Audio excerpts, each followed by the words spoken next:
I put a duck penetration detail in my drawings, but it was a duck, like not ducked, duck. And so I drew a duck, and I had him through the wall, and I had like the details and everything else of it. And I shit you not, did you get a planchette comment? when I sent it off to the plan review, permit review, they sent back comments and they said, how, like one of them was like, how was the duck survive? How do you feed the duck? Then another one was like, you didn't specify what color duck does the caulking that you use, does it color match the ducks? They played along pretty well. It was hilarious. I was like, did you actually add those like planchette comments and bubble them? Oh yeah, because I left it on the drawings too. It's just like, what the fuck, we just had fun. Do you have that detail? I need that detail. I do. I can find it. Oh, you have to find that.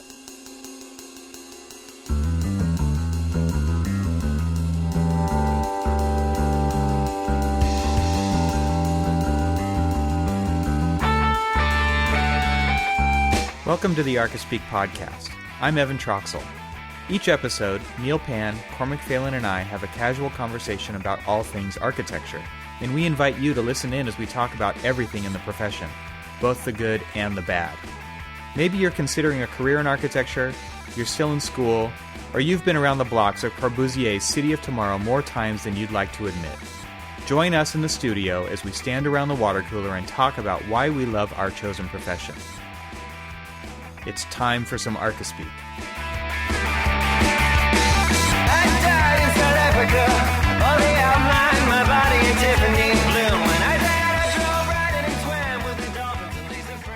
Three, two, one.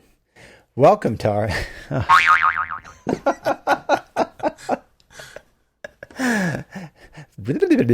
Rewind. Welcome to episode 40 of the Archispeak podcast. I'm Neil Pan. I'm Evan Troxel. And I'm Cormac Phelan. And Evan, we have a few friends of the show. Actually, only a couple, but one got went a little overboard. Who do we have this week? All right, this week we've got Bueno Box LLC donated $10, and they are from Charlotte, North Carolina. Thank you, Bueno Box. And our second and final donation comes from Nicholas Renard. He donated $7.13 for the first donation. Nicholas Renard once again donated $7.03 for his second donation. Oh, careful. Don't say it a third time now. So thanks, Nick. That was great of you. Really appreciate that. Don't forget the third one, though. It is $7.17. Who was that? I'm not going to say the name. I'm not going to say the name. I'll say it. Nick Renard. It's showtime. Thank you very much, Nick. Thank you. Three donations, all very odd numbers, and he just kept hitting submit. And so thanks. We appreciate everybody who became a friend of the show. Nick for repeating, and Bueno Box for the first time. If you want to donate to the show and get your name read on the show and a sincere thanks from us, please do so at archispeakpodcast.com/donate. And we will do that. Thanks. So this week we thought we would, as summer is wrapping up around here, I know my kids go back to school in a couple of weeks. We thought we'd take it a little light for this episode and have some fun and talk a little bit about what we do outside of architecture. And we're going to, what kind of hobbies that we have or things, activities, stuff like that we like to do when we're not in the office, because, none of us work 24/7. Yeah, I always think it's pretty fascinating when I talk to other people in the office or online. It's really a diverse crowd. Yeah, it really is. Yeah, so that's always fun. All right, Neil, since you brought this up, you get to go first. Oh, I get to go first? Yeah. Well, since Cormac mentioned it today, and he and I both kind of share this hobby, is... running? No, running. Oh, please. Cormac runs? Only if zombies are chasing him. He's not here to defend himself, I guess. No. Cormac does know how to use a pen as a weapon. I don't know if that qualifies as a hobby, though. But Cormac and I have this hobby that we partake in every Wednesday. And that is we enjoy hitting our local comic book store and picking up some comics to read.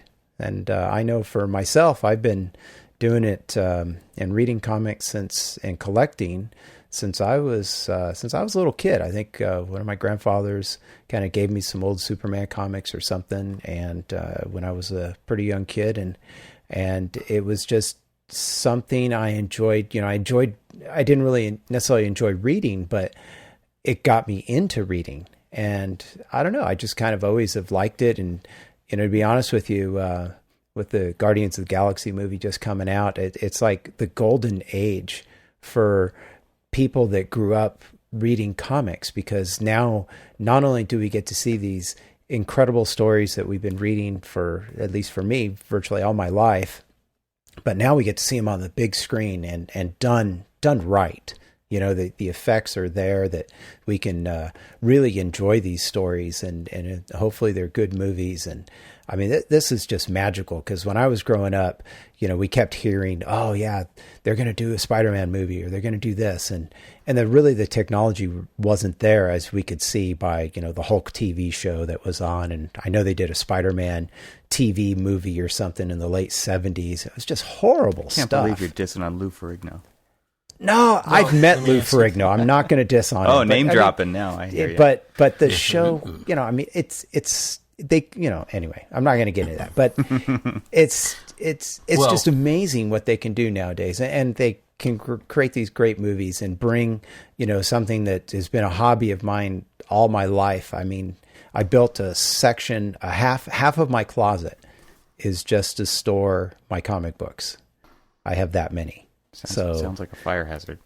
Yeah, it probably would. It probably burn down the house. I should have reinforced the floor where all these things are sitting. Yeah, it's like 3,000 pounds. That's a good, somebody needs to do that math for me. How much a comic book weighs? I'll, hit me up on Twitter. I'll tell you how many comics I have. Well, you can do the math for me.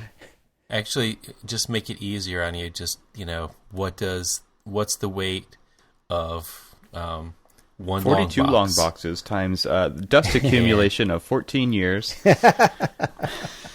And then they could tell you the point load of those particular long boxes. But it's not a point load, it's a distributed load.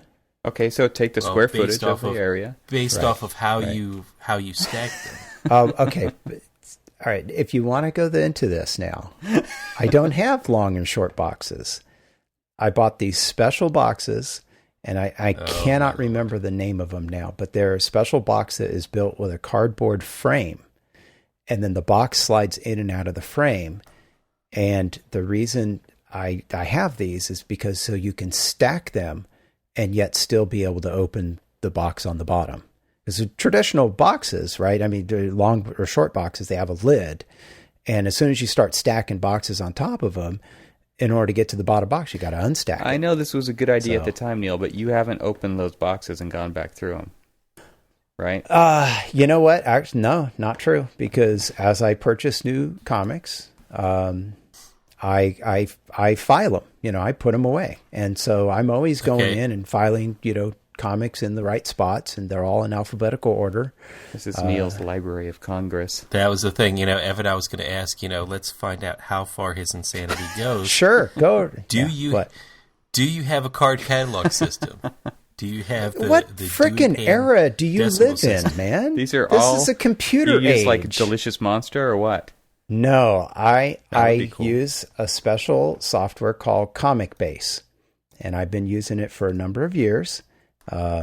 In fact, they were once Mac only. I don't know if they were. I think it was Mac and PC. Yeah, they were using FileMaker as their engine, and a number of years ago they switched to a different database engine, and they went PC exclusive. And it is literally probably about the sole reason that I have Parallels Desktop and run a piece. Every week or two, I'll open up Comic Base in Windows in order to update my database. That is dedication. All right, because everybody should know how much Neil curses the Windows. Oh, I mean, this is a big deal, what I'm hearing It right is now. a huge deal. Yeah. I mean, it's like this little black hole on my computer. Yeah. You can't get that data and put it somewhere else. Yeah. I've been politicking the guy who runs the Comic Week software. I'm like, oh, come on, man. You gotta get back native on the Mac somehow. Yeah, you got to be able to, type these things in on your phone and they just go in the database. Oh, yeah, it would be nice. It'd be nice. But, so occasionally I have to launch into Windows and curse it every time. But all right, so Cormac the Crazy goes pretty deep. It does, goes pretty deep. So, but Cormac's right there with me. He's there. He's posting, he's hitting his Annapolis comic book shop every Wednesday. I have a total of, and here's where my shame in comparison to you lies. I have about 2.5 long boxes worth of comics, and I was given one of them. Wow. So you're just a rookie. He's been lying to you all these years. Well, honestly, when I read comics in my local library. So I didn't take them home. I just... that sounds like a really smart way to do it. I actually could... in fact, actually, my wife, she just... she was reading something online about one of the graphic novels that are going to be coming to... they're making a TV series out of it called Preacher. Mm-hmm. And so she went and she checked out, all of the graphic novels from the local library and read them all, and then returned them. Nice. So we don't have to. Yeah. We don't have to build a wing on our house. We always have like 30 books from the library hanging out here. Same thing. I mean, we're literally one block. In fact, actually, there's a cut through between the blocks. So I would probably say that we're closer to, like, say, 1,000 feet from our door to the door of the public library. So it makes it really easy, and my sons love to go there. And, my daughter's been now, she has her own library card as well. So, okay, so Cormac, is it Capital Comics or Third Eye Comics in Annapolis? It's Capital, isn't it? I actually go to both. Actually, I go to 3 shops. I go to my local Bethesda shop. You just read them right there on the rack and then set them down and walk out without buying anything? No. Dude, no, it's not a library. No. I don't have a pull box, so I just go in there and get either... And what is a pull box for those that don't know? That is for people like Neil, and don't tell me you don't have one. I do. So then you, who has one, go ahead and tell everybody. What a pull box is nothing more than essentially you tell your local comic shop owner what books what titles you want, and they pull them for you as they come in, and then they hold them off to the side, and then they keep them so that when you come in, so you get first dibs. Yeah, you don't have to worry about your books being sold out. It's really good. And my local shop, Heroes and Villains Comics in Pleasanton, we'll have a link in the show notes for you. They give, if you have a certain number that you collect, then you get a discount. You get free bag and board, and you get a little bit higher discount if you collect a few more. So this is not Archispeak. This is Comic Speak. This is Comic Speak. Yes, clearly, right now it is. All right, well, bag them and board them and long box them and store them. All right, so. What about Comixology? What about reading these things on the iPad? You know what? I'm still old school. I like to go to my comic book store and buy my books. Do you really want just to keep going? Yeah. I was going to say, I'm just wondering. Do you want this to be a show all about comics? Yeah, no, not really. But a show. I was going to say, because then you start asking that question, and then we have to go through the philosophy of the.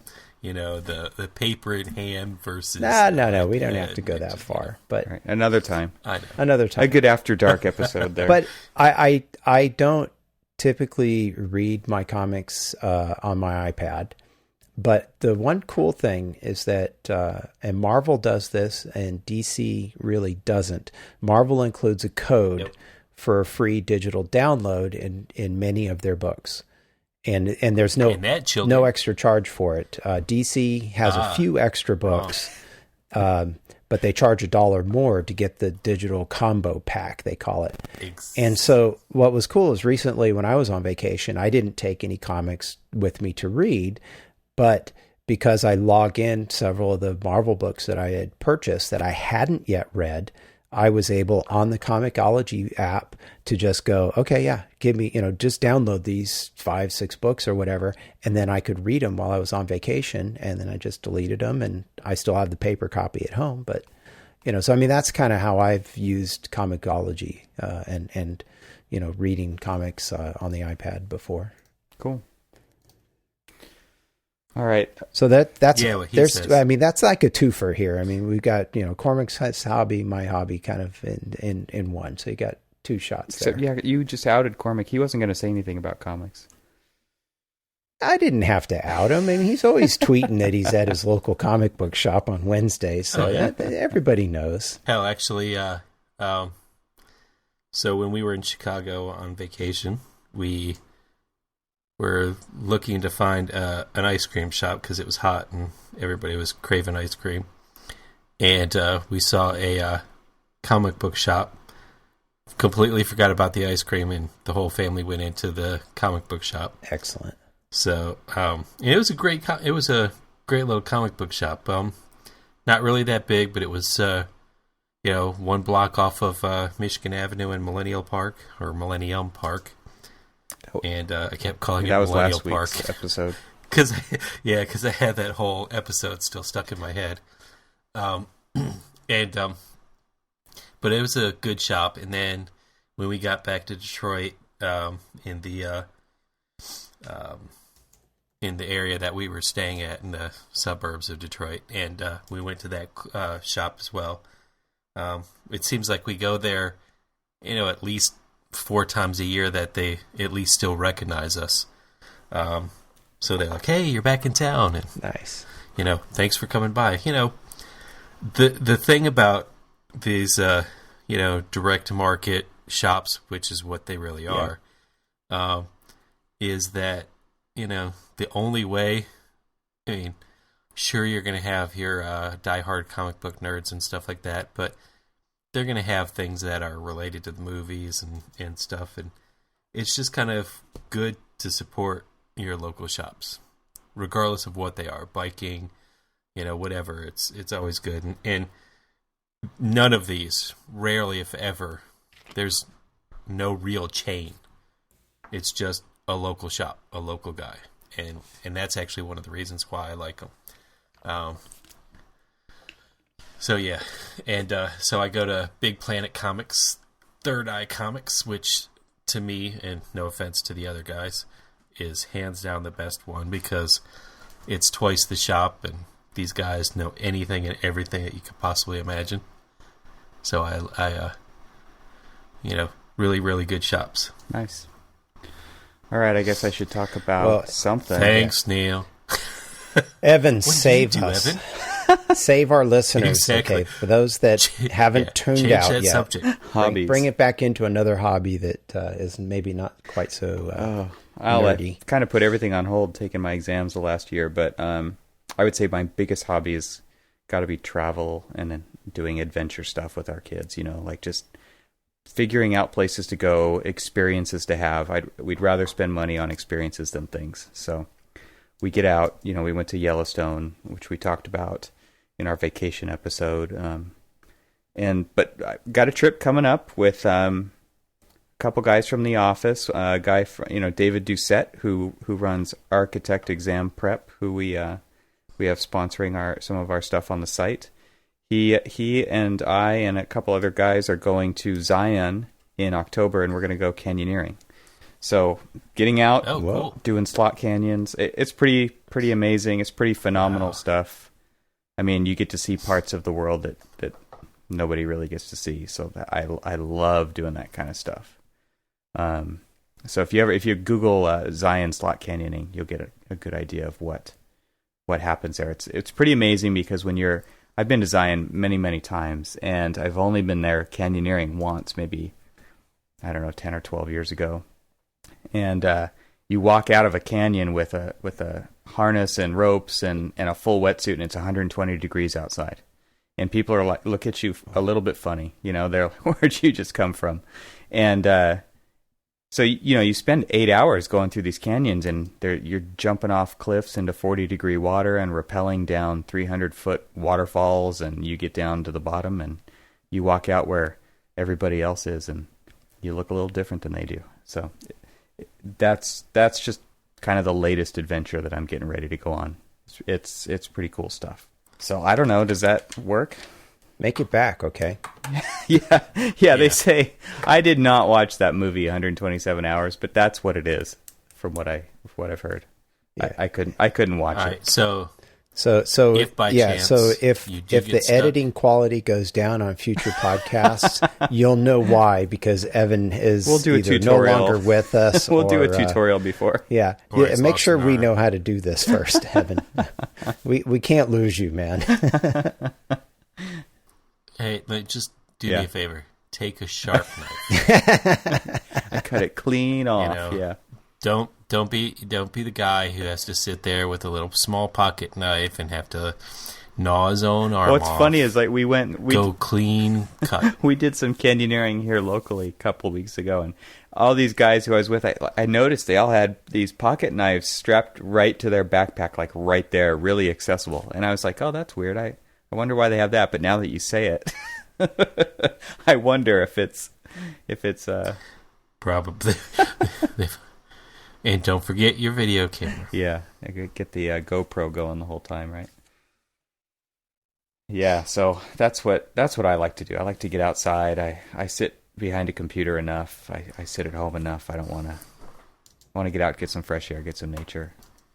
And then if I can, I like to photograph it as well. So that's a big, huge hobby of mine. But maybe you can talk about that when I go next here.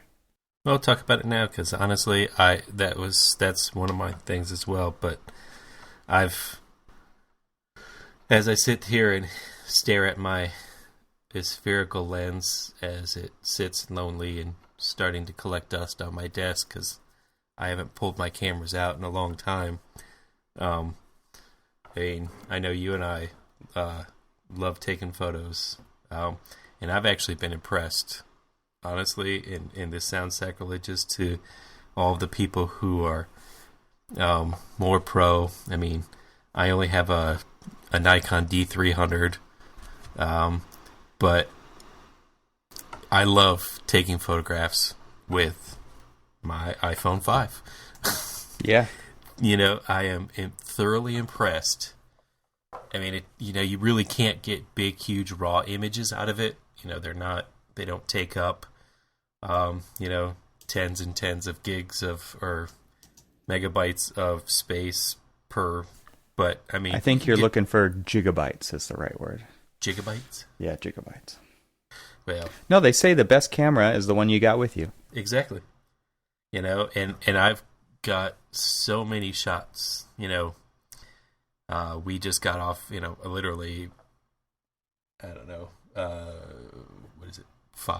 About 5 hours ago, we got back for our vacation, and one of our big stops was in Chicago, and I had both of my phones. I have an office phone and a personal phone, and I purposely took both of them fully charged, knowing that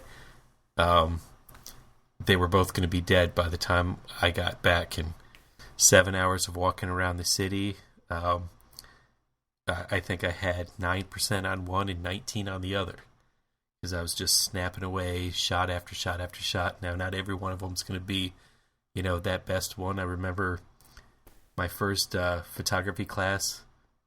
My professor's like, if you've got a roll of 36 and you can get one shot that you really, like, right, then you've done a good job. He goes, because not all the time are you going to get that perfect shot. So, well, isn't it great nowadays that we have that ability? I mean, you have two iPhones. Oh, yeah. you probably took, upwards of 1,000, excuse me, maybe 2,000 photos that day. I mean, oh yeah. If you divide that by 36, I mean, how many shots could you have gotten? I mean, I'm so jealous of the abilities that we have today, from when I lived in Europe for a year, my last year at Cal Poly. I lived in Florence, Italy, and I took maybe 2,000 slides that year, which was a whole lot of rolls of film. But my gosh, if I had something like an iPhone with me, I would have been taking 1,000 photos or 2,000 photos a day. I mean, on when we took some of our trips, I mean, it was just phenomenal. It would have been so fantastic. So we're so lucky, and I mean, everybody that is growing up with these things now, like you said, Evan, the best phone that you have is the one with you, and quite honestly, I've never had a big fancy, camera, and I'm not that into photography, but I love to take photographs. And, I mean, quite honestly, my iPhone has completely replaced my point and shoot camera. Yeah. Like with things like Instagram, where they just solve the problem of sharing photos. Yes. And when you have something that's connected all the time, it's really fun. I think for a long time, Instagram was my guilty pleasure, just to flip that open and scroll through some amazing photographs. And there are some serious photographers on there. I really enjoy it a lot. Now, I don't necessarily believe, as much as I love, I'd probably say 50% of the people that I follow on Instagram are photographers. The other 50% are, like sketch artists, comic book artists, and things like that. Most of the time, like in their bio, they'll say, shots only taken by iPhone 5. I'm like, yeah, sorry. No, I don't think so. I mean, fantastic shot, but the contrast and everything else, they've been edited on the phone. Well, see, that's the thing that I kind of, doesn't that sort of defeat the purpose of Instagram? No, I mean, there's all kinds of why? editing. Because Instagram has the built-in filters. Built-in filters. They now have editing tools in there that you can, do things with. I mean, that's why a lot of people, if you post something on Instagram and it looks really great and you didn't use any filters, it's like you have to put a little hashtag after it, like no filters. Oh, yeah. It's like, no I filters. didn't cheat. Yeah. This is a really cool photo. What is, one of the things that I've noticed that now, I had the idea of when I was in the Army and I was stationed in Germany, I knew I was going to architecture school. And so I took pictures of buildings.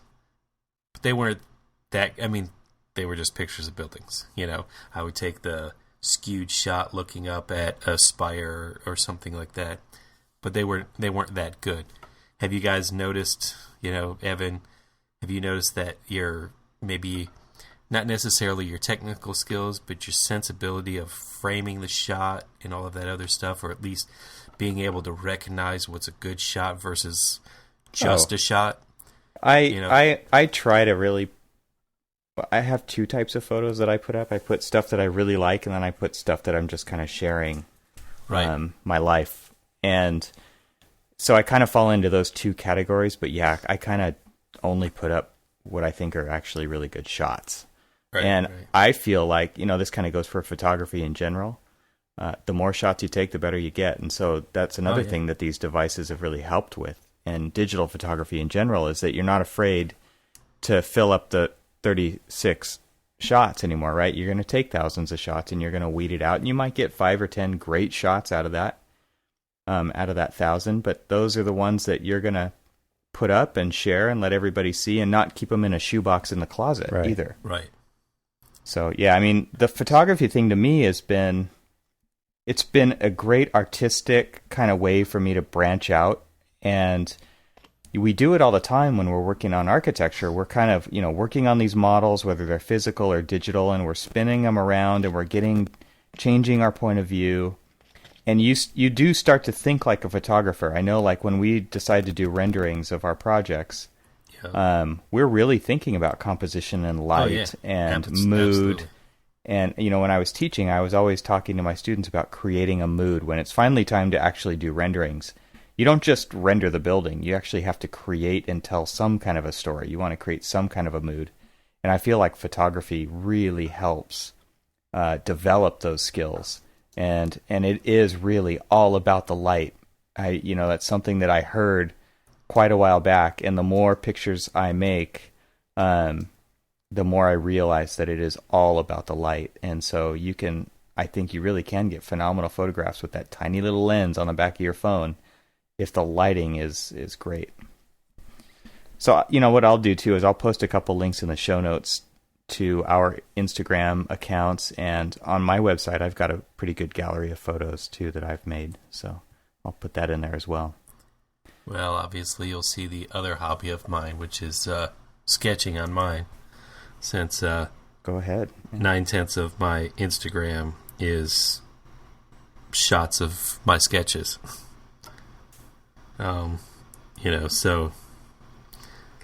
So when we do post that, you'll and obviously if anybody's listened to this show before, you guys know how much I'm into sketching.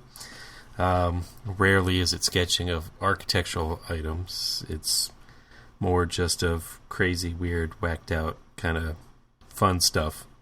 Just, it's I use it as a escape from sometimes the monotony or the minutia of the profession, and sometimes I just kind of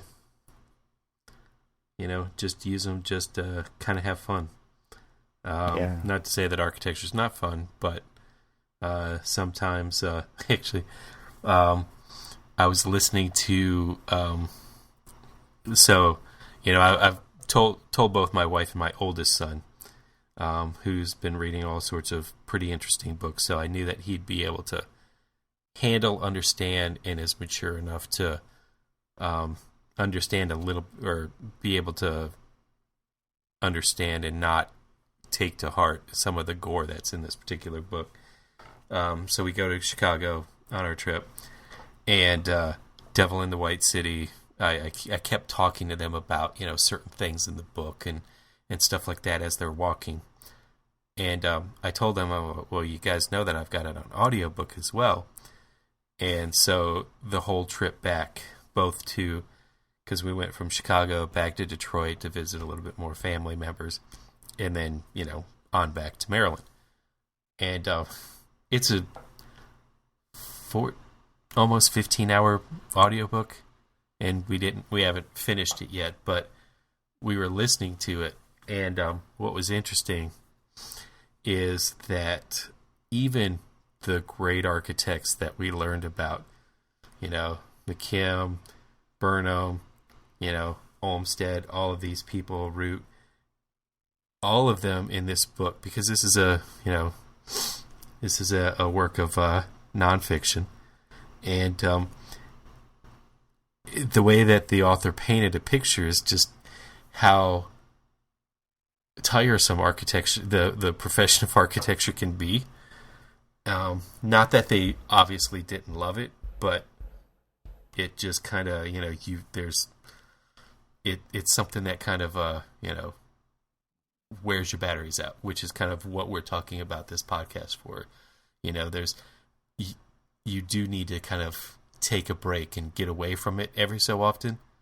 So they had their drinking and everything else, but it was kind of funny is because they were talking about it, and half these architects that they were talking about, they were just dropping dead. I'm like, holy crap. Okay, yeah, we've already talked about that particular episode, but now I have a bigger list of architects who kind of died on the job, one way or the other. I mean, Root died from pneumonia because after a meeting he, was rushed home.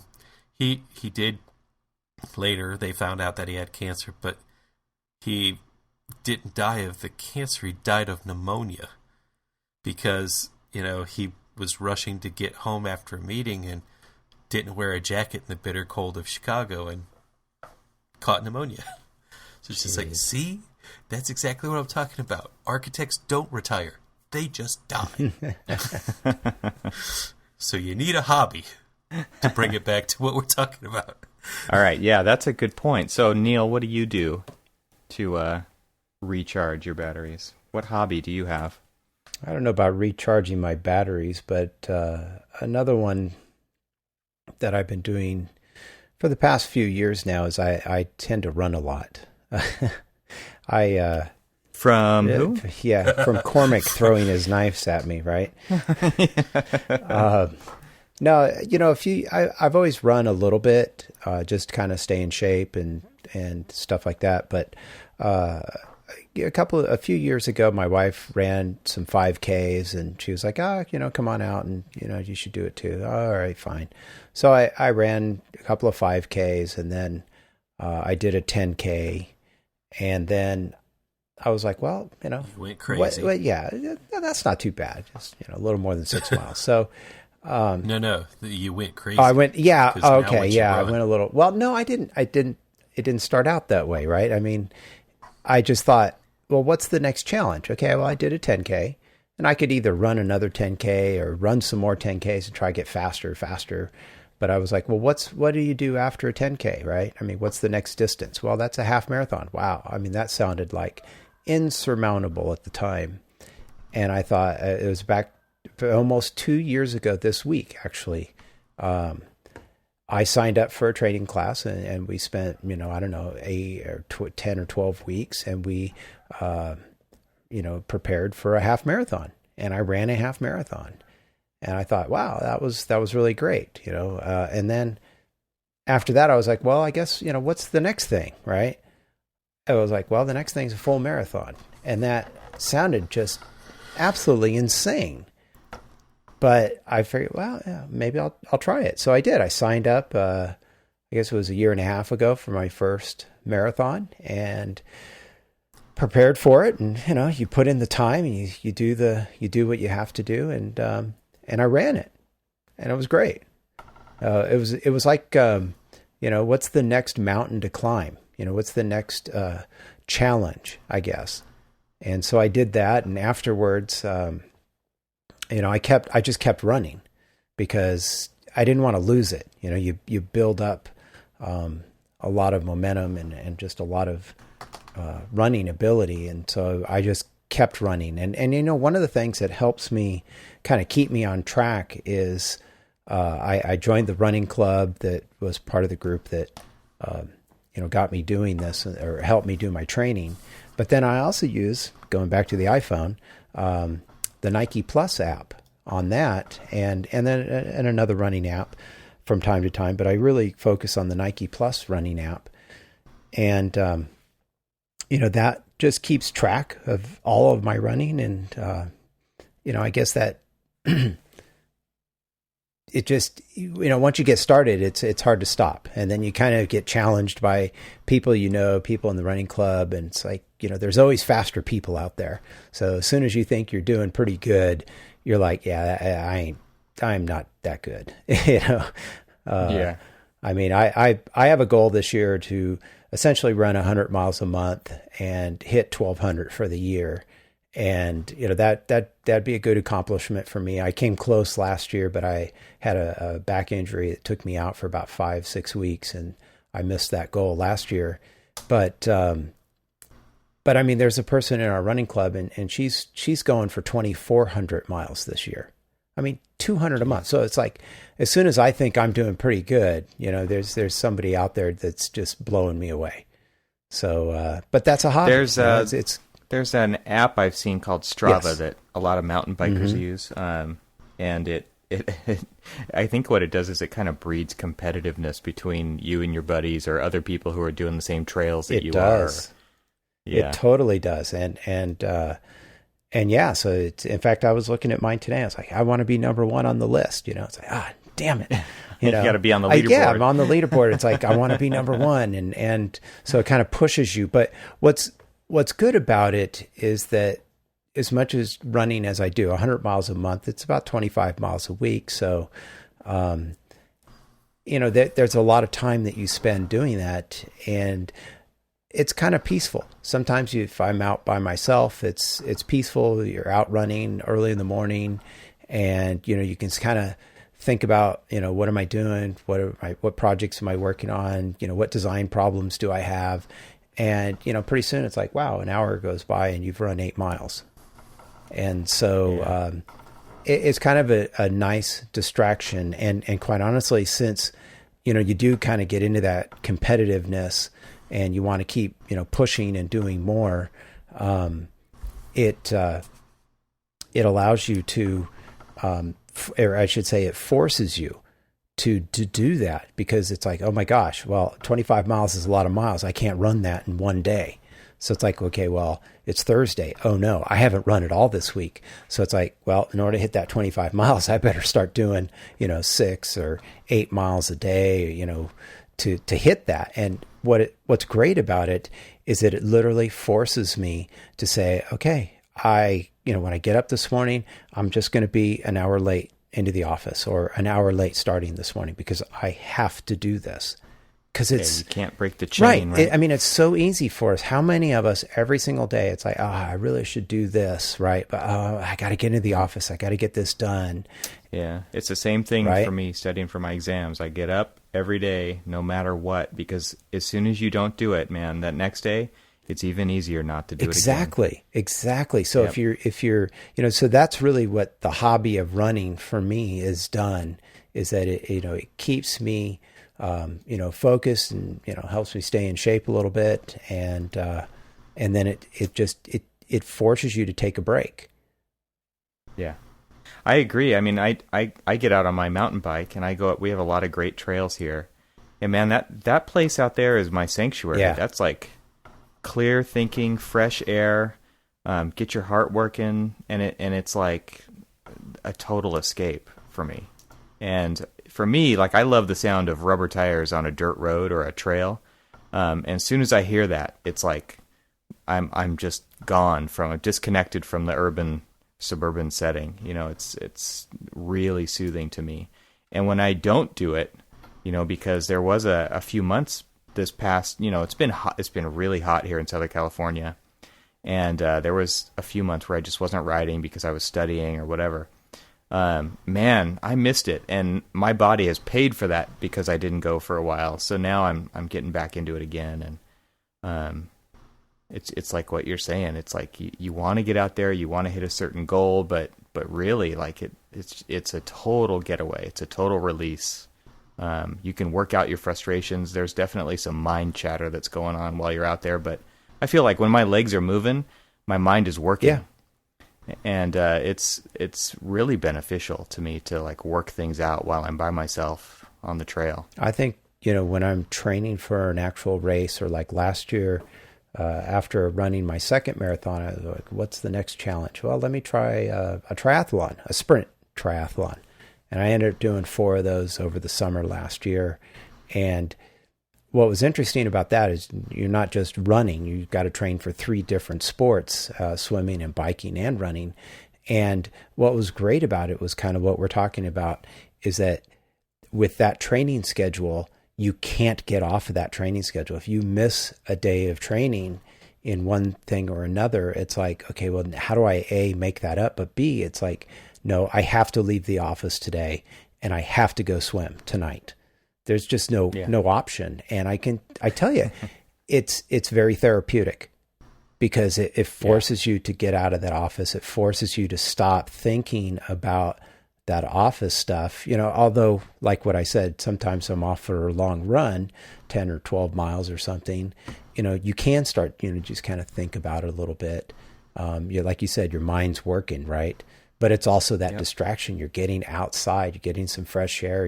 I run around locally here. I get to see the vines and the vinery, and just it's just beautiful. It's terrain. Cool to, like, do the same, you every once in a while you're doing the same loops, right, and you notice different things, but then you notice how things develop. Yes. And I think that's pretty fun part Absolutely, of it. Yeah, because in running, at least, and probably biking, I see far more bikes in the spring. I'm going slower than you. Well, no, but I was going to go with, during the spring and summer, I see a lot more bikes. But I mean, we run all winter long, rain or shine. And so you don't see as many bikes in the winter. No, you don't. But you do. You totally get to see the change in the just your environment. And it's a lot of fun. We're not always running in towns. We're running on trails sometimes, and out through the vineyards and stuff like that around here. So it's great fun. It's also a way that I've met a lot of people outside of architecture. Because architecture, we tend to focus so much on work, and we get this little bubble of people that we know, right? I mean, we all have our friends that are like architecture friends. We get together with them on weekends and we talk architecture. It's like we never let go of it. That's a pretty big bubble when you get Twitter involved too. Well, yeah, absolutely. But then, like the people I run with, none of them are architects. They all do different things. And so they're bringing different experiences to my experience that I can use when I sit down to design for a client. Yeah. So it's a wonderful way to get your mind off things and get a bigger perspective. Yeah. Get a bigger perspective. Absolutely. Yeah. So cool. That's a couple of them there. I think we both got a little bit in there on that one. All right. So Cormac, you've been quiet. We've been talking about sports, but we really haven't been talking about sports, because then if we were really talking about sports, Evan would be very quiet right now. Go sports. Go sports. Go sports. Team score. Yeah. Football started this week. Yes. Yeah. Well, I don't run anymore, only because of damaged knees and all that other stuff from You're not in the Army anymore. Army. Well, no, I just It did its thing to you. Just a few years ago, when I used to run 8 miles a day, every day, all the time, sometimes upward to 16 miles, depending on how much I would. But I got pneumonia, really kind of sort of stopped running. But then that layoff kind of pointed out some other problems that I had, and these were one of them. So I hike. I hike a lot, actually. I grab my, Evan's talking about, the sound of, the rubber hitting the road or the rubber hitting the trail, and, it's magic. It's a teleportation to him. Mine is the click of my walking stick that I've had for, I don't know, going on almost, I bought it when I was 18. Oh my God, that thing's ancient. It is. Bought the first thing, that was actually the very first thing that I ever bought in Germany was a walking stick, because I joined a kind of like this Volksmarch. It's actually kind of it's called a cane.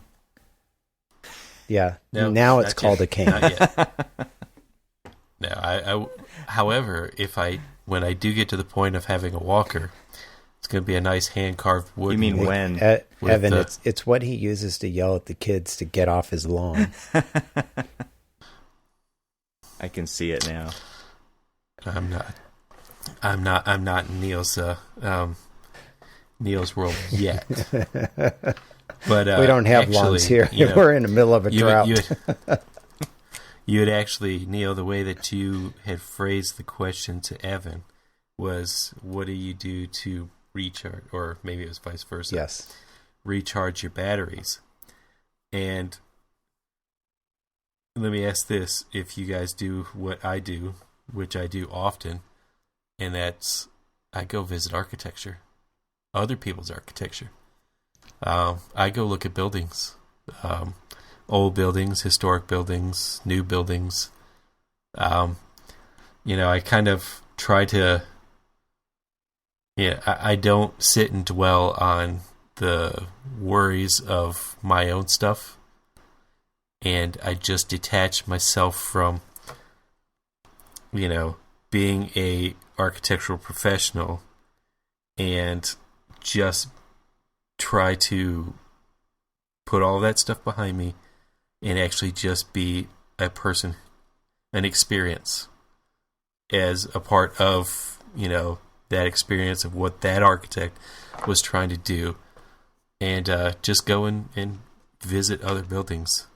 I had a question from a couple of people, actually, while I was on vacation, and I was kind of Instagramming photos of, like the Milwaukee Museum of Art and some of the other things that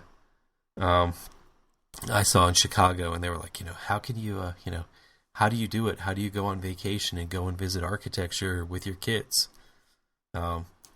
Other than the obvious answer is they don't really have much of a choice.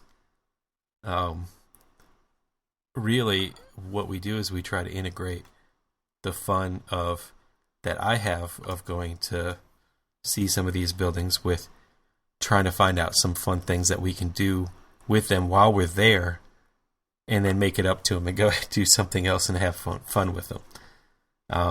But do you guys do that? Do you guys try to get away from architecture by going to visit architecture? Yeah. I'm going to do that next weekend, going down to La Jolla, San Diego area. I'm going to do a little architecture tour down there and visit the Salk again and get up into the campus at San Diego. And that's a bucket list for me as the Salk. Yeah, I need to get online and see if I think they have Sunday morning tours. But hey, if we got any people who know any inside info on the Salk, I'll take it. But yeah, totally do that. I mean, that's something that my wife and I were doing every other weekend. We were going into LA just to see architecture. I mean, I feel like there's a lot of people working in the industry who are doing a disservice to themselves, not getting out and seeing other people's work and experiencing it.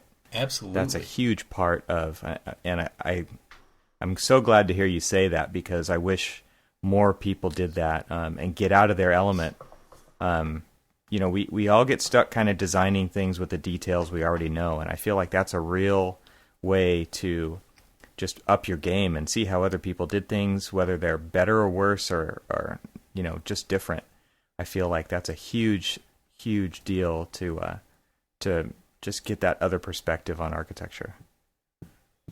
Well, I was joking with a friend of mine at work. I had texted him the picture that I took of the lobby of, and I actually want to put it when we post our show notes. I'll post that picture of the lobby space for the Milwaukee Art Museum, and I was just like, oh, how would this feel for this one particular project that I'm working on right now? And he goes, yeah, I'm pretty sure they've got the budget for that, knowing that we currently are trying to cut the budget. But we were joking about it, and I was thinking to myself, we may not be able to do a school project because obviously, they're not going to allow us to kind of frivolously spend that kind of money on a school project. But we can capture a mood. We can capture the way that the sun kind of moves across that particular space. Very, it may not be the exact way that particular building does, but we can create those moods. We can kind of set those things, and to see how. And the thing that I like is to see how other people have, approached it. I was texting you guys that I was in Oak Park, and for the longest time, and I don't know if you guys were like this, but in architecture school, I didn't like Frank Lloyd Wright. We were almost trained to hate him, and I don't really know why.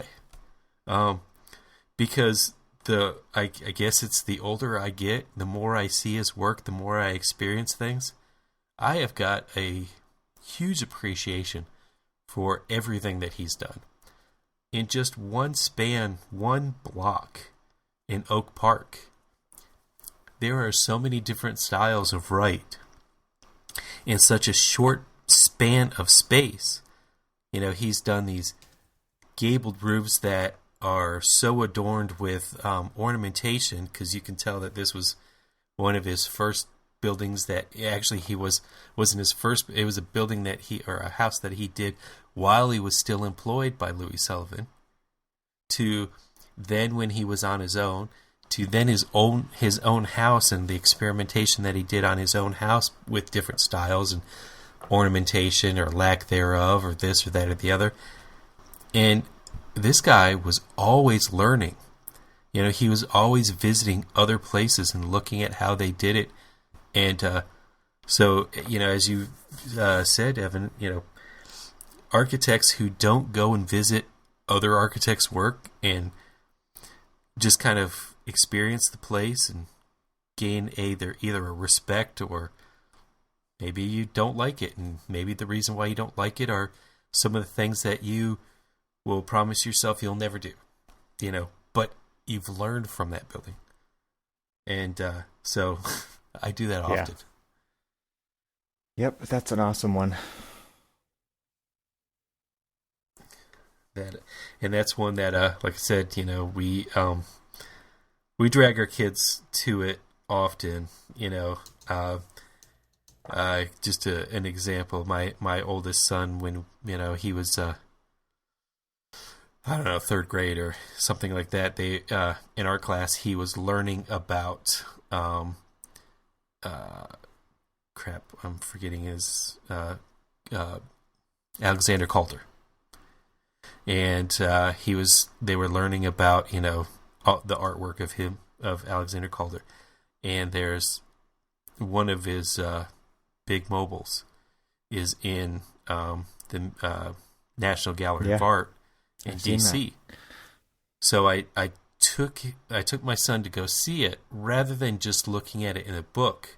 I wanted him to go and see the piece, and we sat there. And rather than talking about just the piece, we talked about how the piece was displayed, the space, how it interacted with the space, how the people in the space interacted with the piece of art, how the light worked, and all this other stuff. And so we kind of turned it into not just art appreciation, but architecture appreciation, a little bit of sociology, and people watching and stuff. So, it was kind of fun. And he wasn't bored by that. He actually found it very interesting to look at it as just, we're not just looking at the piece of art. We're looking at how that piece of art works within the confines of where it's at.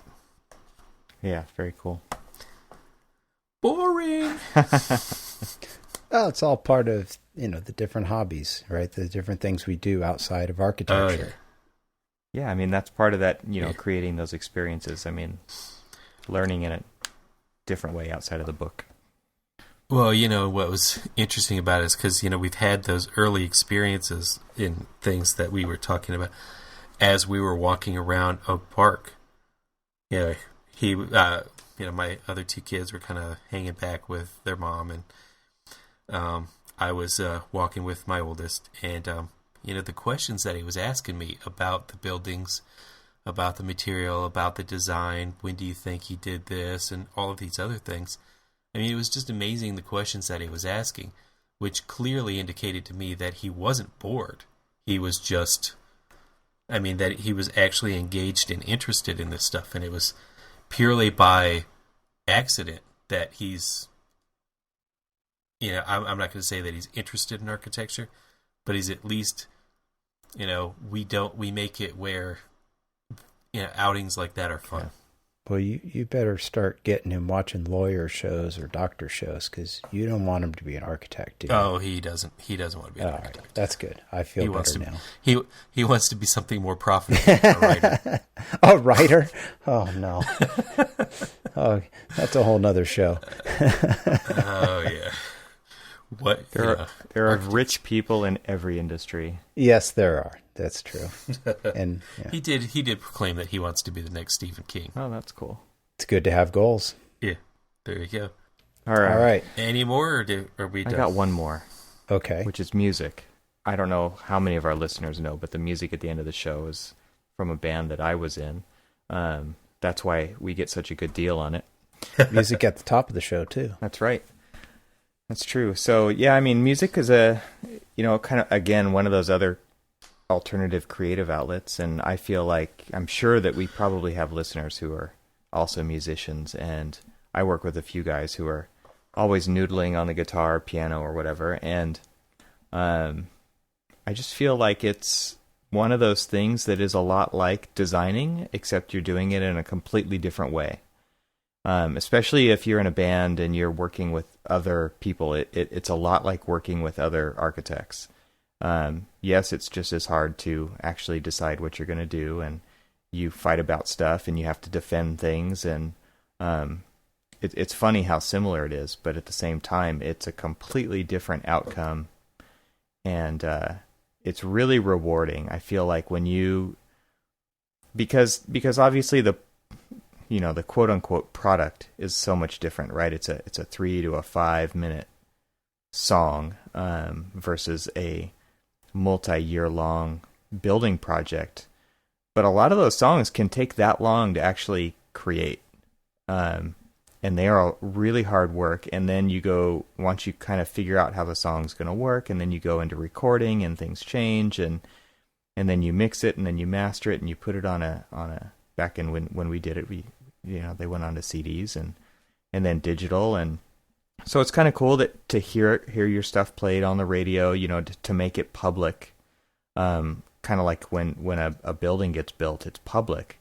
It's part of the public domain, I guess. And it's really exciting and thrilling and interesting. And then it's also one of those things where it's definitely nowhere near as permanent as architecture, right? So, I mean, while there are definitely music and songs and bands who are extremely permanent, there are others who are not, and it's more like a magazine or a website or a blog where you kind of skim through things and then you forget about them the next day. So I find it depending on how good the outcome is, it can fall into any one of those categories. And so it's completely different creatively than architecture, but it's still extremely rewarding. And I feel like if I wasn't doing architecture, I'd probably be doing that instead. It just has a very powerful impact on me and the way that I work creatively. So I'd be interested to hear if there's other people who are listeners who are doing music or have done music in the past. And if you have, send us some links so we can hear it, because we can talk about it. That'd be fun. I've actually been really surprised at architects that I've met, around the DC area, and how they've got similar interests of music things going on. A good friend of mine that works at ZGF, he is